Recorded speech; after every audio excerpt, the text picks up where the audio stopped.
নমস্কার। এই মুহূর্তে আমাদের স্টুডিওতে পৌঁছেছে একজন সমাজকর্মী, যার সর্বত্র ইচ্ছা তুমি ভালো থাকবে তবে আমরা ভালো, অর্থাৎ মানুষ বা জনগণ ভালো থাকবে সেই উদ্দেশ্য নিয়ে একটি সংস্থাও করেছেন শব্দচারী চ্যারিটেবল ট্রাস্ট, যেখানে হাজার হাজার নর নারী বৃদ্ধ বৃদ্ধা তারা কিন্তু উপকৃত হচ্ছে তাদের এই প্রয়াস।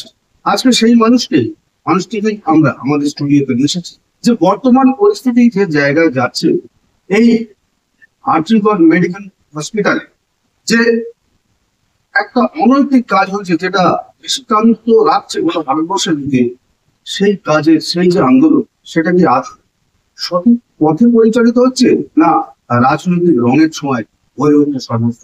আমরা শুনে নেব উনি কি বলছেন। হ্যাঁ, নমস্কার লালবাবু। তা বলছি যে এই যে আন্দোলনটা হচ্ছে, একটি ডাক্তার নৃশংসভাবে হত্যা করা এবং তাকে কেন্দ্র করে সর্বত্র আন্দোলন বীজ কিন্তু বেড়ে যাচ্ছে, কিন্তু আন্দোলনটা কোন একটা জায়গায় গিয়ে দেখা যাচ্ছে যে আন্দোলনটা ঠিক পথে পরিচালিত হচ্ছে। কি বলবে? দেখুন, প্রথমেই আমি বলবো যে আর্যিকরে যে ঘটনাটা ঘটেছে, এক বা একাধিক ব্যক্তিরা তাদের কঠোর থেকে কঠোরতম শাস্তি আমি কামনা করি। যে ঘটনা হয়েছিল, আমাদের যে বন্দি করলেও তাকে ছোট করা হবে, সেই দিনে আমার ভারতবর্ষ ঘোষিত হয়েছিল। যেমন আমরা এর আগেও দেখেছি বিভিন্ন সময় নারীদের উপরে যে অমানবিক একটা বা পাশবিক একটা কি একটা চলে আসছে। শুধু এটা যে আর্যিকরের ঘটনা তা নয়, বিভিন্ন শিক্ষাক্ষেত্র আমি দেখেছি সেখানে যারা দায়িত্বশীল যে সমস্ত ব্যক্তি আছে তাদের দ্বারা বিভিন্নভাবে নারীরা অত্যাচারিত হয়ে আসছে। এখন যে বর্তমান যে প্রেক্ষাপট, আমি প্রথম থেকে এটাকে খুব ভালো করছি এবং আমি এই ঘটনা শাস্তি তাকে সমর্থন করি। একটা কথা বলবো, এই যে আন্দোলন যে যে ধারা যে গতি যে খেয়ে নিচ্ছে, অ্যাকচুয়ালি আমরা পৃথিবীতে তার ন্যায্য যে বিচার সেটা বানিয়ে দিতে যাচ্ছি, নাকি আমরা এটাকে একটা রাজনীতির মোড়কে অ্যাকচুয়াল দোষীদের আড়াল করতে চাইছি। এবং এই যে কোনো ঘটনার পিছনে আমরা দেখি যে শাসক দল এবং একটা শাসক বিরোধী একটা জনমত তৈরি হয়। এক্ষেত্রে তার পুনরাবৃত্তি করছে। আমরা বিভিন্ন নিউজ থেকে দেখছি, যদিও নিউজগুলো আদৌ আমি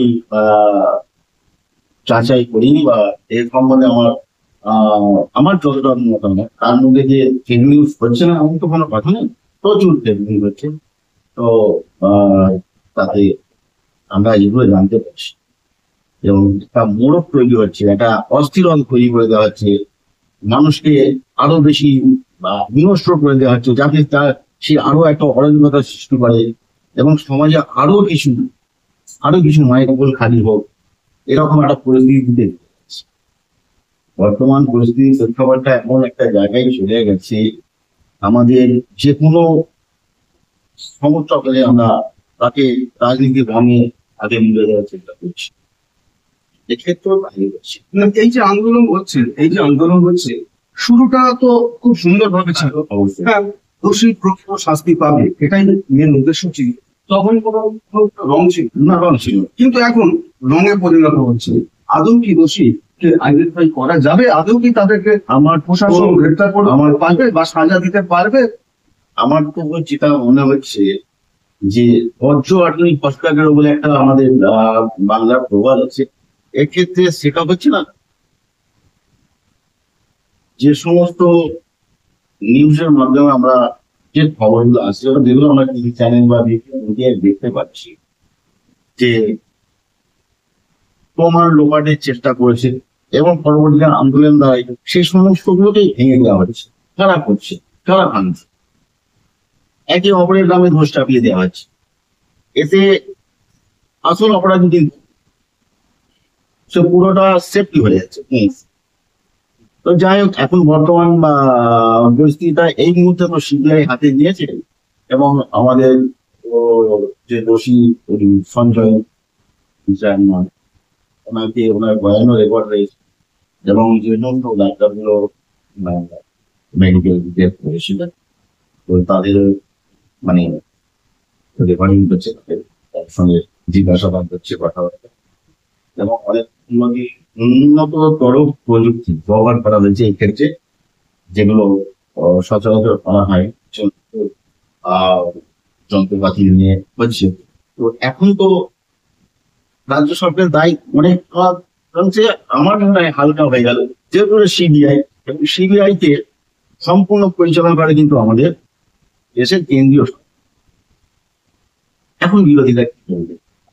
আমি বিরোধী বলতে কোনো পক্ষকে অ্যাকচুয়াল আমি আমি কোনো দল করি না, কোনো দলকে সমর্থন করি, কিন্তু এই প্রেক্ষাপটে দাঁড়িয়ে শাসক বিরোধী যে গোষ্ঠীটা তৈরি হয়েছে, যে আন্দোলন তৈরি হয়েছে, সেক্ষেত্রে আমি বলবো, এক্ষেত্রে বিরোধীরা কি বলবে যে তাহলে আমাদেরও কি এক দফা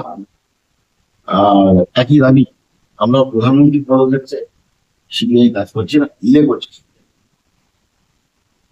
না, আমরা বিভিন্ন জায়গায় কালকে দেখলাম যে মুখ্যমন্ত্রী মমতা ব্যানার্জি তিনিও কিন্তু এই উই ওয়ান্ট জাস্টিস এর পক্ষ নিয়ে কালকে কলকাতার বিভিন্ন জায়গায় ঘুরেছেন, এবং প্রত্যেক মানুষকে আশ্বস্ত করা হচ্ছে যে বাংলায় এইরকম দুর্ঘটনা যাতে আর না ঘটে, যাতে নারীরা সুরক্ষিত থাকে, তার জন্য প্রচুর পরিমাণে চেষ্টা করছে। তাহলে রাজ্য সরকারের দায়। উনি প্রথম দিনেই বলেছিলেন যে বিক্ষোভের মা বাবা চাইলে সিবিআই তদন্ত করতে পারে।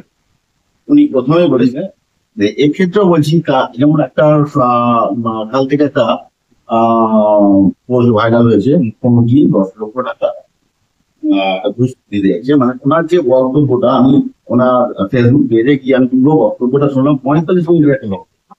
সেটাকে কাট ছাট করে মাত্র 8 সেকেন্ডের একটা একটা ভিডিও ক্লিপ তৈরি করে তার নিয়ে একটা ফেক সরা হচ্ছে, মানুষকে একটা ঠিক কি বলবো, একটা খেপিয়ে তোলা হচ্ছে। এটা আন্দোলন হতে পারে না। আমাদের দেশে এইভাবেই নারীরা কোনোদিন সুবিচার পায়নি। অনেক সময় দেখেছি আমরা কোনো কোনো ক্ষেত্রে ধর্ষক দোষীদের সমর্থনও আমাদের দেশে বেশি করতে দেখা গেছে। আজকে যারা এই আন্দোলনে অনেকটা মানে তারা তাদের ফেসটাকে আরো উজ্জ্বল করতে চাইছে, এরাও কিন্তু একদিন এদের মধ্যে, আমি বলছি না এদের এদের মধ্যে অনেকেই ছিল সেই সময় কিন্তু ধর্ষককে সমর্থন করেছে। আমরা দেখি ব্রিটিশ ঘটনার, আমরা আশীর্বাদ ঘটনার সময় দেখেছি আন্দোলন হয়েছে, সারা ভারতবর্ষ জুড়ে আন্দোলন হয়েছে, কিন্তু তার মধ্যে ধর্ষকের সমর্থনও আন্দোলন হয়েছে। কিন্তু এই ক্ষেত্রে আমি একটা জিনিস দেখলাম যে এটা পুরো বাংলা তথা ভারতবর্ষের বাইরেও স্বতঃস্ফূর্ত ভাবে সমস্ত মানুষ কিন্তু এই আন্দোলনে সামিল হয়েছে। আমি তো ওই আন্দোলনে আমি যেটা ছিলাম তাদের দেখলাম জাতি ধর্ম বর্ণ নির্বিশেষে মানুষ স্বতঃস্ফূর্ত ভাবে তার বাড়ি থেকে তাদের মেয়েদের নিয়ে আসে যে আন্দোলন নিয়েছে। শেষটা কি বলবো, এর শেষ মধ্যে আমাদের মধ্যে চেতনা নিয়ে আসতে হবে। আমরা নারীদের যে অবদান, সেটা আমরা ইতিহাসের পাতা থেকে যেটা মুছে গেছে, সেটা বিভিন্ন প্রবন্ধে বিভিন্ন লেখকের সে সমস্ত উপন্যাস থেকে, গল্প থেকে, তাদের যে সাহিত্য থেকে, সেগুলোকে বেছে বেছে নিয়ে নারীদের যে আসল মর্যাদা সেখানে দেখুন, নারী নারী মানে মা, নারী বোন, নারী সঙ্গী, নারীর কাছে আমরা গোটা ভারতবর্ষটাই আমাদের একটা নারী। কারণ হচ্ছে আমরা ভারতবর্ষকে মাতৃভূমি নিই। তো আমরা যে গর্ভ থেকে জন্ম নিয়েছি, ইনিও কিন্তু আমাদের মা, এবং আমরা যে দেবী আরাধনা করি, ইনিও মাতৃস্বরূপা। অতএব আমাদের কিছু নেবার আছে, কিছু দেবার আছে। এই এই যে চেতনাটা মানুষের মধ্যে যখন আসে, তাদের পাশবিক যে চিন্তা ভাবনা, সেটা পরিবর্তন। আর এই পাশবিক চিন্তা ভাবনা পরিবর্তন করে রং ছাড়া মানুষকে আন্দোলন করতে হবে এবং মহিলাকে আগিয়ে দিতে হবে। সেদিনের যে রাত দখলের যে আন্দোলনটা একটা আন্তর্জাতিক স্তরে পৌঁছে গেছে, এই আন্দোলন আমাদের দেশে হয়েছে। এই আন্দোলন আমরা গর্বিত যে আমাদের নারীরা সেই স্বাধীনতার আগে ইংরেজ আমলে যে তাদের যে ভয়ঙ্কর যে একটা মানে বীরাঙ্গনার যে রূপ দেখিয়েছিল, যে রূপে ইংরেজদের দিক নাড়িয়ে দিয়েছিল। এবং আপনি আশ্চর্য হয়ে যাবে, আমরা বিভিন্ন মহাপুরুষ বা বিভিন্ন যে আমাদের স্বাধীনতা সংগ্রামীদের আমরা তো ইতিহাসে অনেকের নাম পাই, কিন্তু তাদের থেকে অধিক পরিমাণে নারীর অবদান ছিল। এক একটা নারী এমন ভাবে ইংরেজদের দিক নাড়িয়ে দিয়েছিল, তার ইতিহাসটা কিন্তু ওই কোনো এক অজানা কারণে চাপা পড়ে আছে। আমাদের ওইগুলোকে আগিয়ে নিয়ে আসতে হবে। আর ওইগুলো যখন না আগিয়ে আসবে ততক্ষণ আমরা নারীর মর্যাদা দিতে পারবো। ঠিক আছে, আজকে আমাদের সমাজ সেবক অর্থাৎ লালটু খান, মানে যাকে লালদা বলা হয়, সেই লালদাকে আজকে আমরা স্টুডিওতে গেলাম। এরপরে আরো কোনো একটা এপিসোডে আরো কোনো রকম সাবজেক্ট নিয়ে আমরা আলোচনা করব। আজকে এই পর্যন্ত, নমস্কার।